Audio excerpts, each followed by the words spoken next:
on the damn show. Shouldn't your ass be on there trying to get this business better? Well, guess what? Hey, I got good news to tell Buttercup. So guess what? I could do a show today. Man. But thank everybody for in the chat, man. I'm about to give y'all some. I'm about to welcome everybody in the chat. But let me tell y'all this, man. It's been a long time since I've been on, and I think that Ninja ain't been on in about a week or two. So a lot of y'all are not accustomed to this type of public enemy style sports talk. So all of y'all who used to the corporate sports radio where they run it down the line of what y'all already heard, they might just tweak it with their opinion, but it still sounds like something you accustomed to hearing. I'm about to warn you. This is not that type of show. And a lot of y'all gonna be offended. A lot of y'all gonna be like, well, Jungle Brother, why you not talking about the white coaches and the white quarterbacks? Let me tell y'all this. When y'all listen to ESPN, when y'all listen to Fox, who's the greatest coach ever? Some white guy, right? When you listen to ESPN, Fox, or whatever, and they tell y'all who the greatest quarterbacks are, they all white, right? Not on this damn show. Not on this damn show. You know what I'm saying? You listen to any of these other shows, you're not gonna mention Dennis Green. They're not gonna mention Randall Cunningham and Warren Moon. They're gonna throw Joe Montana down your throat. Just think of this logic right here now, before I get going. And I don't want to get no big rant before I introduce everybody. But think of this logic. I listened to Doug Stewart's show today on 2 Live Stews Radio, right? He was telling everybody, if you don't think Joe Montana is better than Dante Culpepper, blah, blah, blah, blah, blah. You got a hole in your head. Something wrong with you. Well, listen to this, y'all. Say you got an entertainer. And an entertainer, he can sing, he can dance, and he can write his own music, right? He can do all those three. He a triple threat. He can do all those three, right? And then you got a damn musician who can't write no music, who can't dance, who can sing, who can just sing, can sing real well. Now tell me, who is better? The entertainer that can write his own music, can dance and sing, or the one who can just do one thing? So tell me why in football, when you got Joe Montana, he is that much better than Dante Culpepper, who can run 4,000 yards and pass for 4,000 yards. Tell me why that's not better than Joe Montana. If all the receivers for the 49ers fell down, can Joe Montana get you 10 yards by himself? No. He'll be ineffective. He needs others. Now, if Dante Culpepper saw Randall Moss fall down, Jake Reed fall down, Robert Smith all fall down, can Dante Culpepper get that first down by himself? The answer to your question is yes. So tell me why that is not better than somebody who can only do one thing. Why is that in football? That's why you got a black quarterback and black coaches show. So I break down stuff like that. So I will break down stuff like that. So if you're not accustomed to hearing logic, facts, and something that you haven't already heard this year, this month, this week, you need to go ahead and moonwalk out of the show. Because the show is not for you.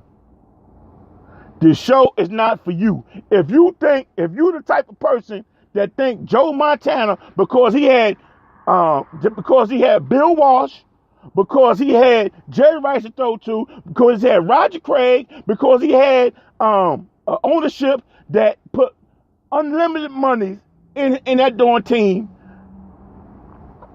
If you had an owner who would cheat, who would bribe, who would do anything he can to stock that team with talent, give you the darn Charles Haley's, get you the Deion Sanders. If you had an ownership like that will stack your team, of course you can win 4 Super Bowls. That don't mean just because you got 4 Super Bowls and it's 3rd and 10 and all your receivers are covered, you know what I'm saying, and you get that first down on your own, that don't mean you ain't better than Joe Montana, who needs those receivers to get open, to get them the darn ball. This that type of show, so you need to go ahead and back up out of there.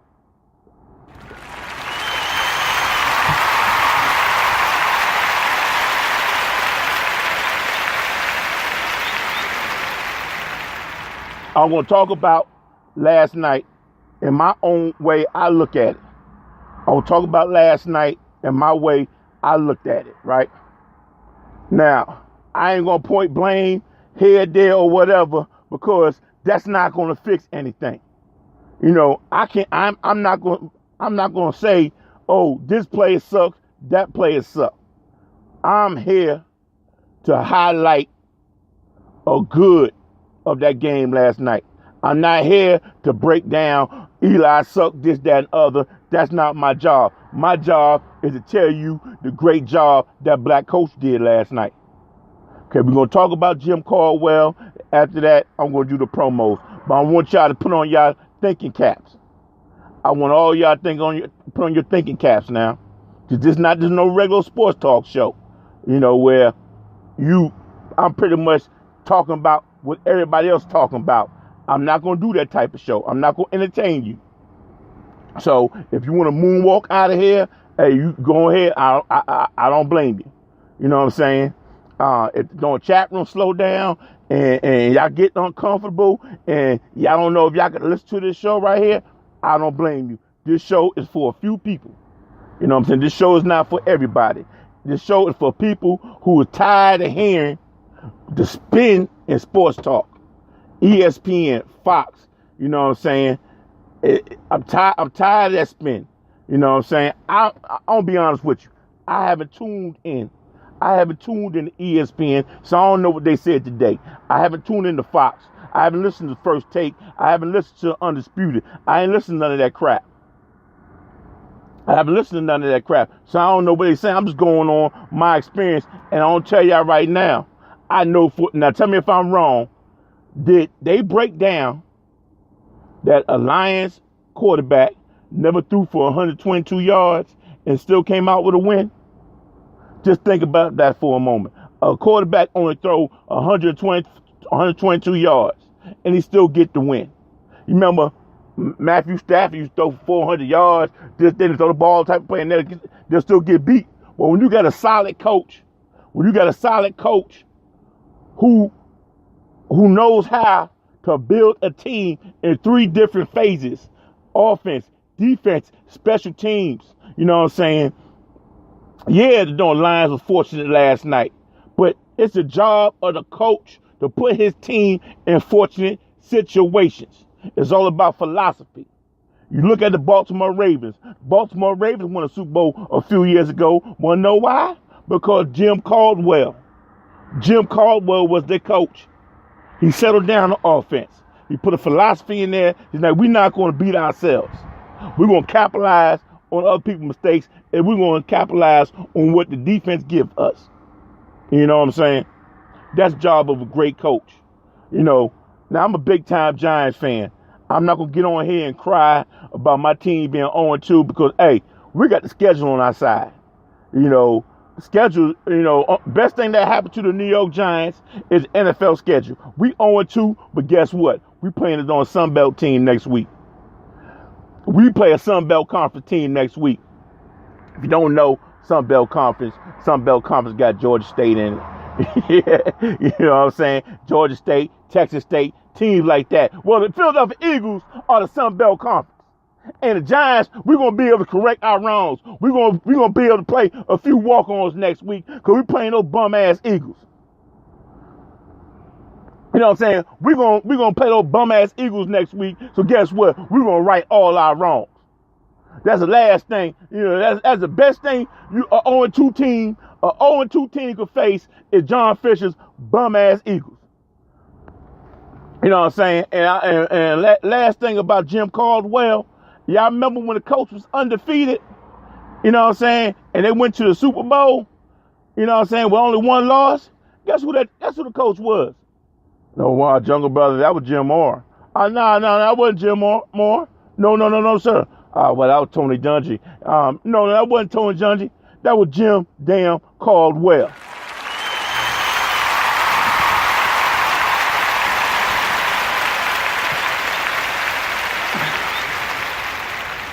Jim Caldwell. Now you look at Miami.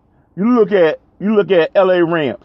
They got these 2 young coaches, right? And what are they always saying? Oh, well, Adam Gase, he's going to be good for Tannehill. You know what I'm saying? McVay, he's going to be good for whatever that quarterback name is for the LA Rams. Whatever his name is, they say, oh, well, the coach going to do this, that, and other. They're not going to tell you, you know what I'm saying, Jim Caldwell is making Matt Stafford efficient.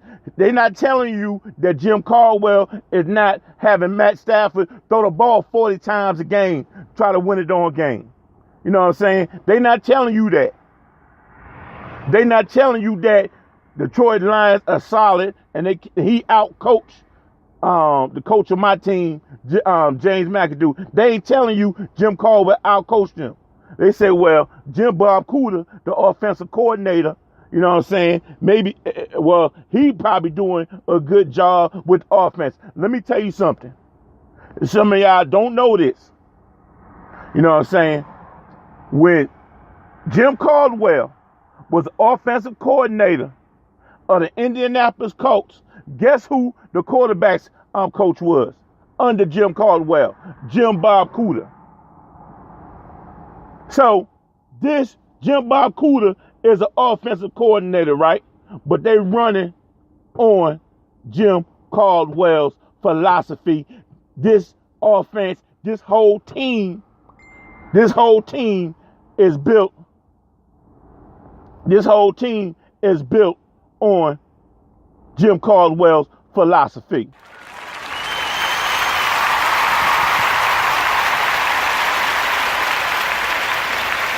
Now, some of y'all been in the chat room going on an hour. So let me go ahead and introduce the folks in the chat room. First up in the chat is a real cast ranger. He goes by the name of That Ninja. He got his own big time Underground Railroad show on Spreaker.com. Everybody get up your seats and say what's up, That Ninja.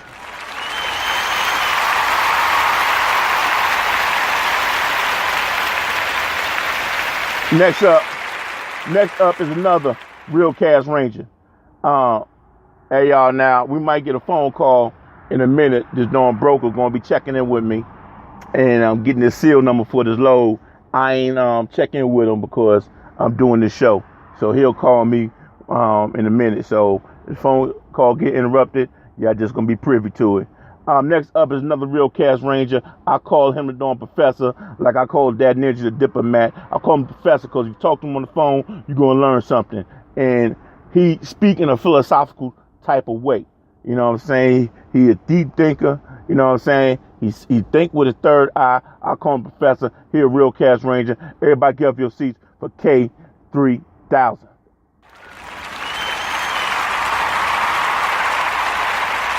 After K3000 came in chat is another real cast ranger.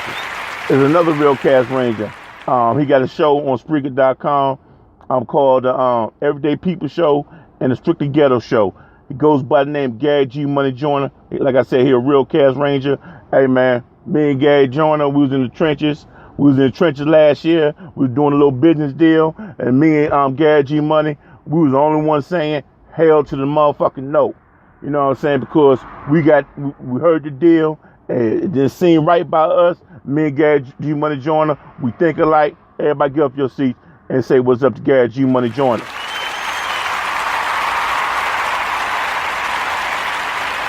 Next up in the darn chat room is Esquire affiliate. He goes by the name of Number One Chief Rocker Jersey Vern.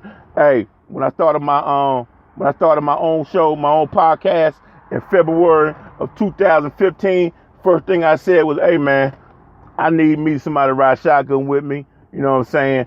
I was listening to Chief Rocker call in the Doug Stewart show, and Doug Stewart, you know what I'm saying, will cut Jersey off when Jersey start getting talking about the Giants and the Knicks, and he started talking sense. You know what I'm saying? Doug Stewart will cut him off because Chief Rocker will make those Lakers look sorry, look silly, and he'll blow up everything Doug Stewart been talking about. So Doug Stewart didn't give Chief Rocker that platform. So when I started my own show, I said I want to give me a show with Number One Chief Rocker. Hey man, the rest is knowing history. I called him up. He accepted. We killed the darn show, man. Hey, he an ex-squad affiliate right now, man. He's a straw.